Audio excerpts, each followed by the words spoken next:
कृपया चैनल को सब्सक्राइब करें। धन्यवाद। ओम श्री विष्णुवे नमः। ओम श्री बृहस्पति नमः। मित्रों, सनातन धर्म में बृहस्पतिवार का दिन भगवान विष्णु को समर्पित होता है। कहते हैं कि जो भी व्यक्ति हर बृहस्पतिवार को भगवान विष्णु की पूजा करता है और बृहस्पति देव की कथा सुनता है, बृहस्पति देव और भगवान विष्णु जी की कृपा से उनकी सभी परेशानियां दूर हो जाती हैं। गुरुवार को बृहस्पति देव की पूजा करने और कथा का श्रवण करने से धन, विद्या, मान सम्मान, प्रतिष्ठा और कई अन्य मनोवांछित फलों की प्राप्ति होती है। तो चलिए मित्रों, प्रभु श्री लक्ष्मी नारायण जी के चरण कमलों का ध्यान करते हुए सुनते हैं अथ श्री बृहस्पति देव की व्रत कथा। मित्रों, प्राचीन समय की बात है। एक नगर में प्रतापी और दानी राजा रहा करता था। वह सदा ही गरीबों, ब्राह्मणों, दीन दुखियों की सहायता करता था। पर राजा की यह बात उसकी रानी को अच्छी नहीं लगती थी। वह न तो गरीबों को दान देती, न ही भगवान का पूजन करती थी और राजा को भी दान देने से मना किया करती थी। एक दिन राजा शिकार खेलने वन को गए हुए थे तो रानी महल में अकेली रह गई। उसी समय बृहस्पति देव साधु वेश में राजा के महल में भिक्षा के लिए गए और भिक्षा मांगी। परंतु रानी ने भिक्षा देने से इनकार कर दिया और कहा, हे साधु महाराज, मैं तो इस दान पुण्य से तंग आ गई हूँ। मेरे पति इन गरीबों पर सारा धन लुटाते रहते हैं, इसलिए मेरी तो यही इच्छा है कि हमारा धन नष्ट हो जाए।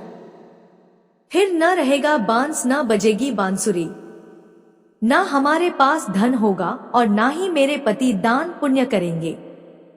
रानी की बात सुनकर साधु ने कहा, हे देवी, तुम तो बड़ी विचित्र हो। धन और संतान तो सभी चाहते हैं, पुत्र और लक्ष्मी तो पापी के घर भी होने चाहिए। यदि तुम्हारे पास अधिक धन है तो भूखों को भोजन दो, प्यासों के लिए प्याऊ बनवाओ, मुसाफिरों के लिए धर्मशालाएं खुलवाओ। जो निर्धन अपनी कुंवारी कन्याओं का विवाह नहीं कर सकते उनका विवाह करा दो। जो जीव जंतु भूखे हैं उन्हें भोजन दो।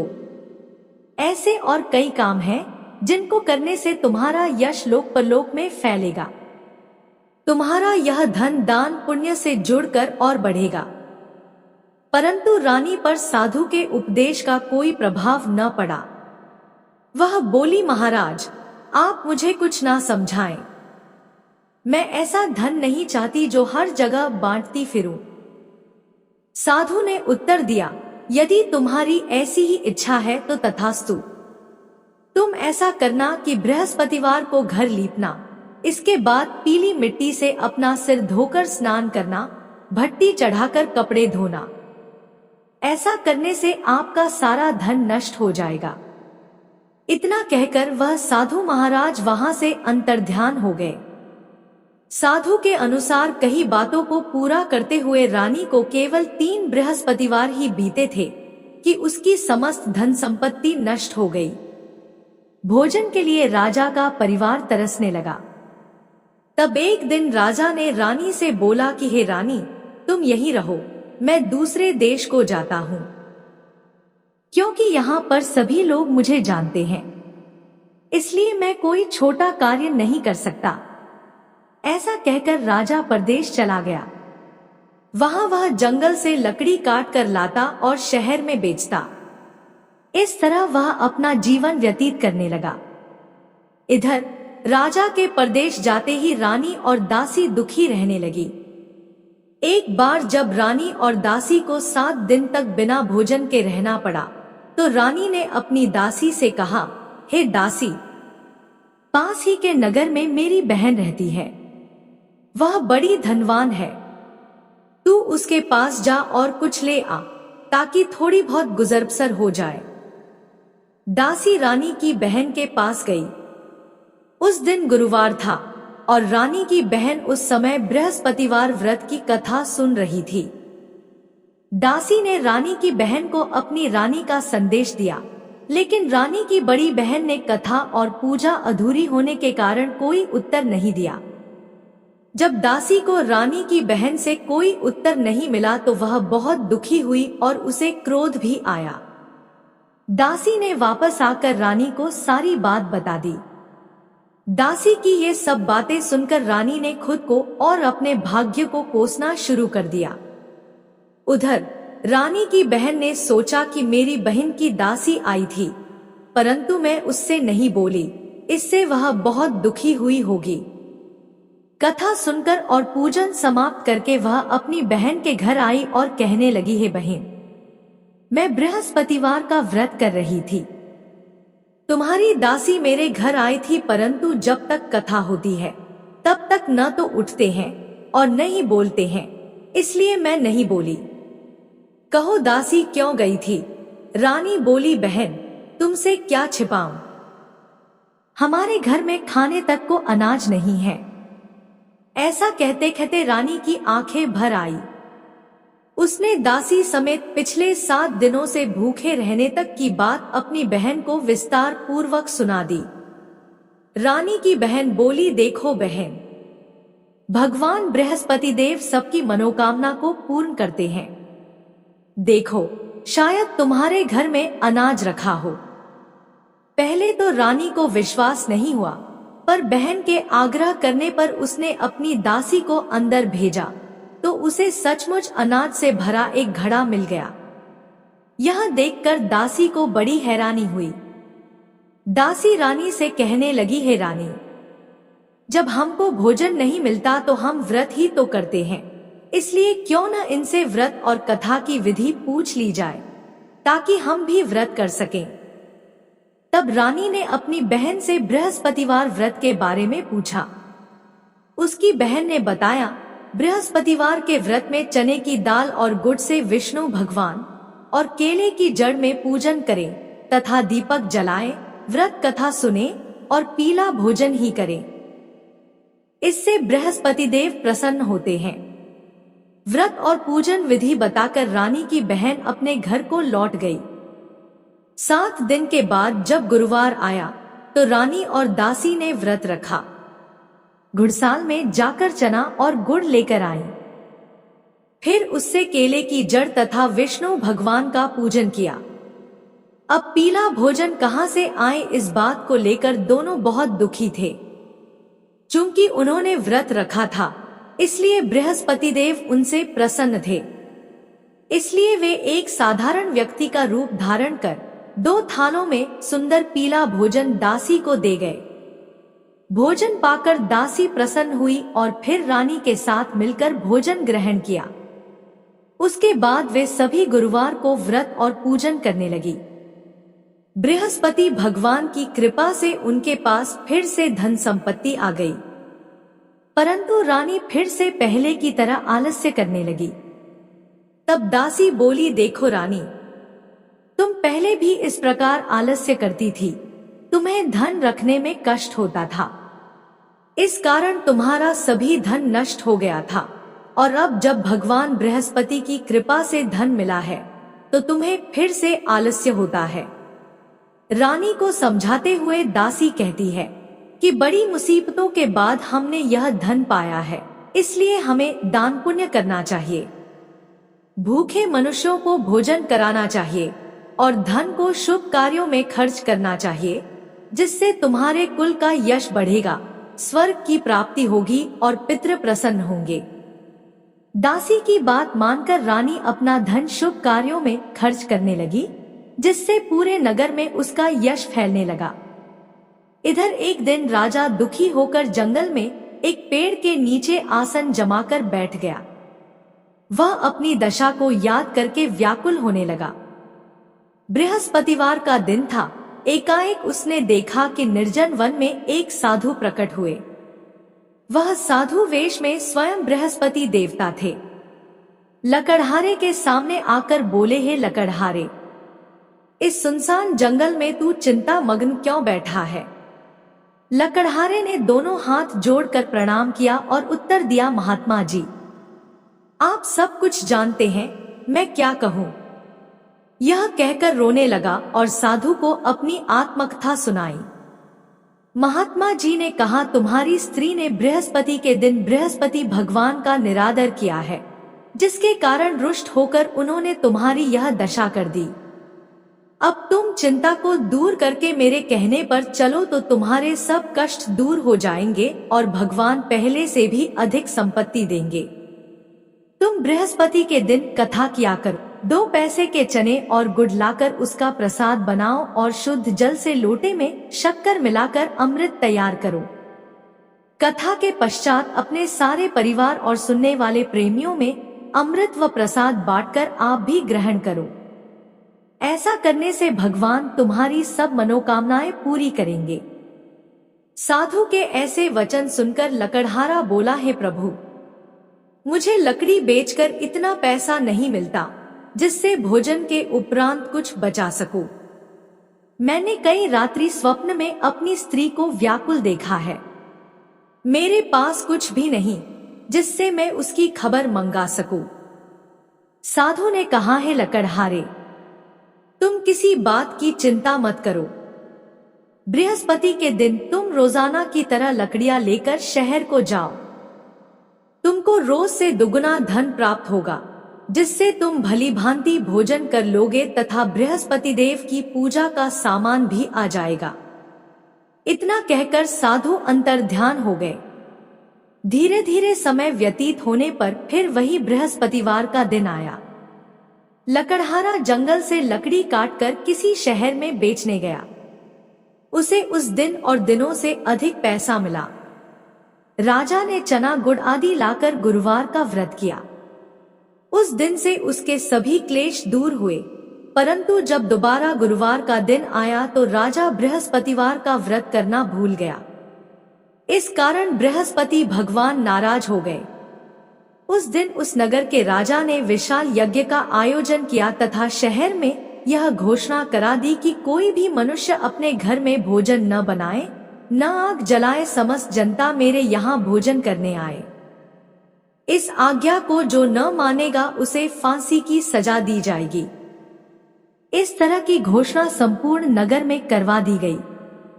राजा की आज्ञानुसार शहर के सभी लोग भोजन करने गए, लेकिन लकड़हारा कुछ देर से पहुंचा, इसलिए राजा उसको अपने साथ घर लिवा ले गए और ले जाकर भोजन करा रहे थे तो रानी की दृष्टि उस खूंटी पर पड़ी जिस पर उसका हार लटका हुआ था।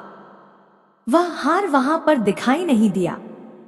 रानी ने निश्चय किया कि मेरा हार इस लकड़हारे ने चुरा लिया है।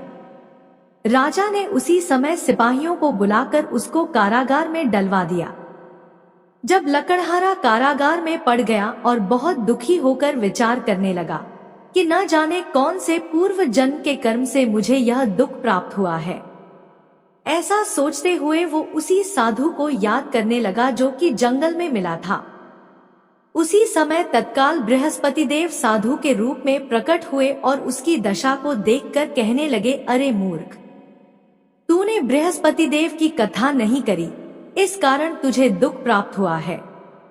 अब चिंता मत कर, बृहस्पतिवार के दिन कारागार के दरवाजे पर 4 पैसे पड़े मिलेंगे।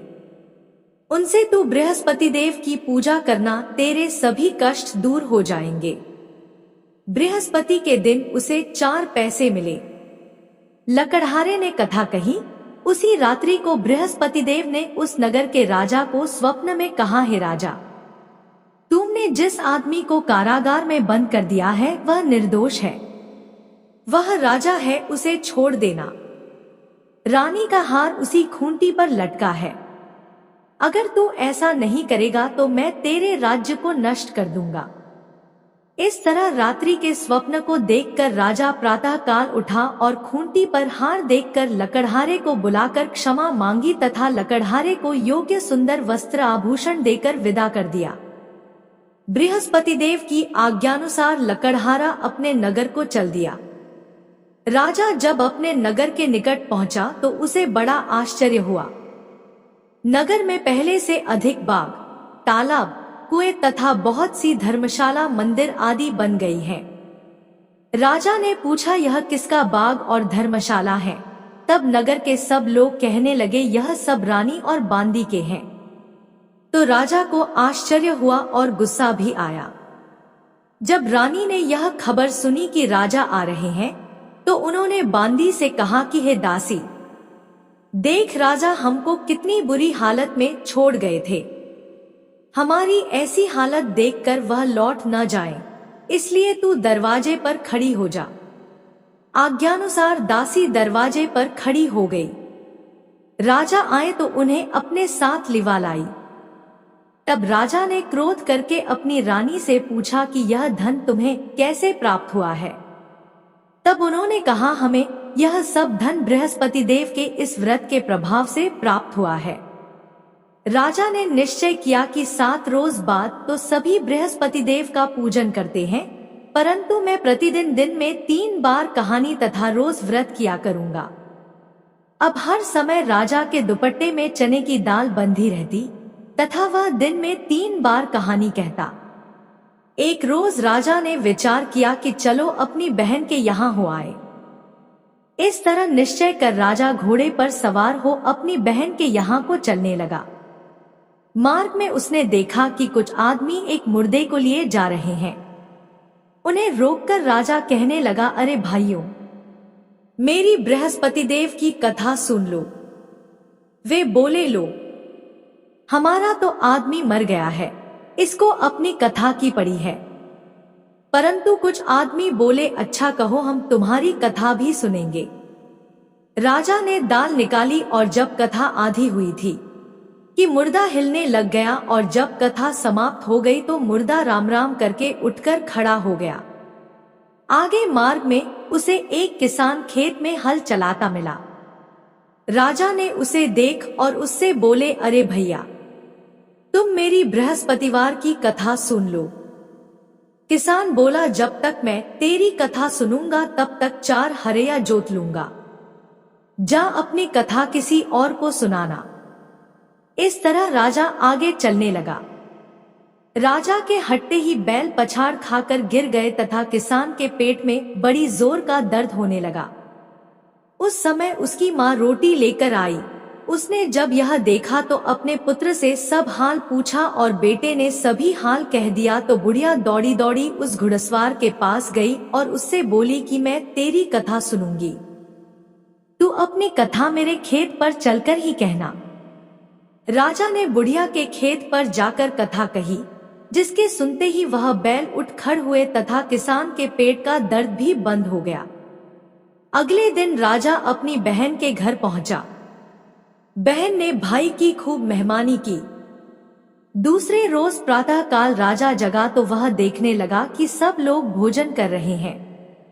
राजा ने अपनी बहन से कहा, ऐसा कोई मनुष्य है जिसने भोजन नहीं किया हो, मेरी बृहस्पतिवार की कथा सुन ले। बहन बोली, है भैया, यह देश ऐसा ही है कि पहले यहाँ लोग भोजन करते हैं, बाद में अन्य काम करते हैं। अगर कोई पड़ोस में हो तो देख आती हूँ, ऐसा कहकर देखने चली गई, परंतु उसे कोई ऐसा व्यक्ति नहीं मिला जिसने भोजन न किया हो। अतः वह एक कुम्हार के घर गई जिसका लड़का बीमार था। उसे मालूम हुआ कि उनके यहाँ 3 रोज से किसी ने भोजन नहीं किया है। रानी ने अपने भाई की कथा सुनने के लिए कुम्हार से कहा, वह तैयार हो गया। राजा ने जाकर बृहस्पतिवार की कथा कही, जिसको सुनकर उसका लड़का ठीक हो गया। अब तो राजा की प्रशंसा होने लगी। एक रोज राजा ने अपनी बहन से कहा कि हे बहन, हम अपने घर को जाएंगे, तुम भी तैयार हो जाओ। राजा की बहन ने अपनी सास से कहा। सास ने कहा, हाँ चली जा, परंतु अपने लड़कों को मत ले जाना, क्योंकि तेरे भाई के कोई औलाद नहीं है। बहन ने अपने भैया से कहा, है भैया, मैं तो चलूंगी पर कोई बालक नहीं जाएगा। राजा बोला, जब कोई बालक नहीं चलेगा तब तुम ही क्या करोगी। बड़े दुखी मन से राजा अपने नगर को लौट आया। राजा ने अपनी रानी से कहा, हम निर्वंशी हैं, हमारा मुंह देखने का धर्म नहीं है और कुछ भोजन आदि नहीं किया।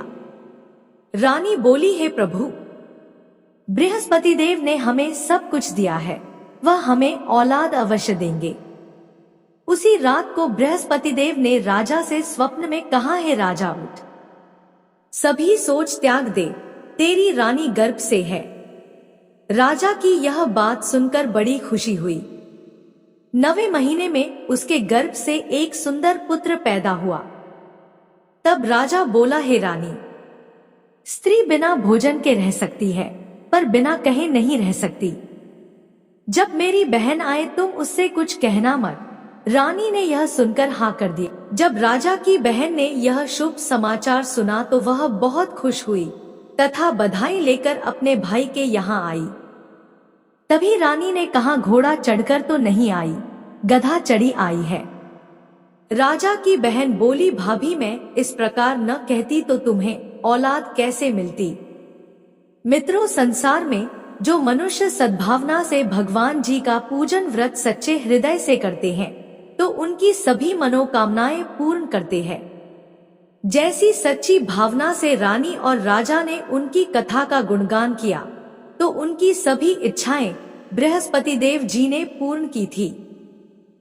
इसलिए पूर्ण कथा सुनने के बाद प्रसाद लेकर जाना चाहिए। हृदय से उसका मनन करते हुए जयकारा बोलना चाहिए।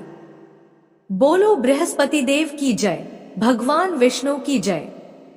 अब सुनते हैं दूसरी कथा। प्राचीन काल में एक ब्राह्मण रहता था। वह बहुत निर्धन था।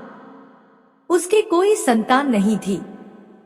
उसकी स्त्री बहुत मलिनता के साथ रहती थी। वह ना तो स्नान करती और ना ही किसी देवता का पूजन करती। इस सब से ब्राह्मण देवता बड़े दुखी थे।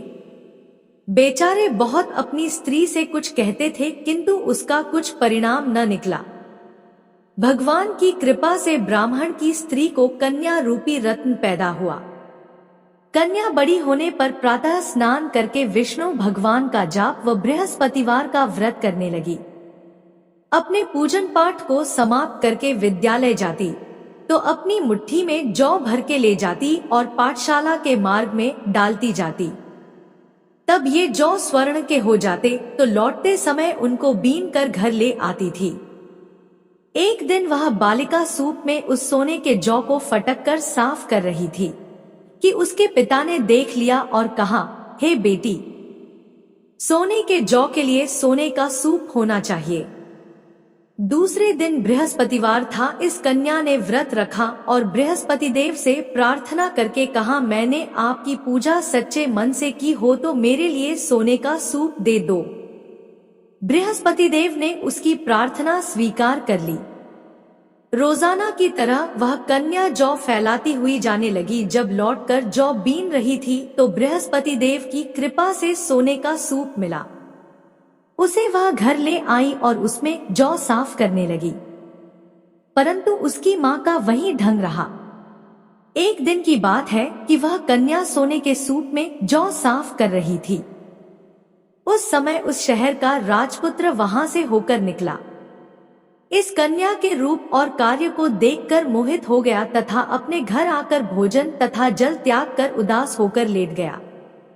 राजा को इस बात का पता लगा तो अपने प्रधानमंत्री के साथ उसके पास गए और बोले, हे बेटा, तुम्हें किस बात का कष्ट है?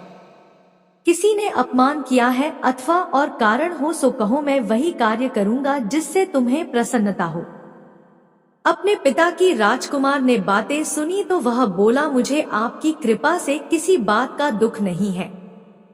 किसी ने मेरा अपमान नहीं किया है, परंतु मैं उस लड़की से विवाह करना चाहता हूँ जो सोने के सूप में जौ साफ कर रही थी। यह सुनकर राजा आश्चर्य में पड़ गया और बोला, हे बेटा, इस तरह की कन्या का पता तुम ही लगाओ, मैं उसके साथ तेरा विवाह अवश्य ही करवा दूंगा। राजकुमार ने उस लड़की के घर का पता लगाया। तब मंत्री उस लड़की के घर गए और ब्राह्मण देवता को सभी हाल बतलाया। ब्राह्मण देवता राजकुमार के साथ अपनी कन्या का विवाह करने के लिए तैयार हो गए तथा विधि विधान के अनुसार ब्राह्मण की कन्या का विवाह राजकुमार के साथ हो गया। कन्या के घर से जाते ही पहले की भांति उस ब्राह्मण देवता के घर में गरीबी का निवास हो गया। अब भोजन के लिए भी अन्न बड़ी मुश्किल से मिलता था। एक दिन दुखी होकर ब्राह्मण देवता अपनी पुत्री के पास गए। बेटी ने पिता की दुखी अवस्था को देखा और अपनी मां का हाल पूछा। तब ब्राह्मण ने सभी हाल कहा। कन्या ने बहुत सा धन देकर अपने पिता को विदा कर दिया। इस तरह ब्राह्मण का कुछ समय सुखपूर्वक व्यतीत हुआ। कुछ दिन बाद फिर वही हाल हो गया। ब्राह्मण फिर अपनी कन्या के यहाँ गया और सारा हाल कहा तो उसकी लड़की बोली, हे पिताजी, आप माताजी को यहाँ पर लेकर आओ। मैं उसे विधि बता दूंगी जिससे आपकी गरीबी दूर हो जाएगी। वह ब्राह्मण देवता अपनी स्त्री को साथ लेकर बेटी के घर पहुंचे तो बेटी अपनी मां को समझाने लगी, हे मां, तुम प्रातः काल प्रथम स्नानादि करके विष्णु भगवान का पूजन करो और दिन में बृहस्पति देव का व्रत रखो।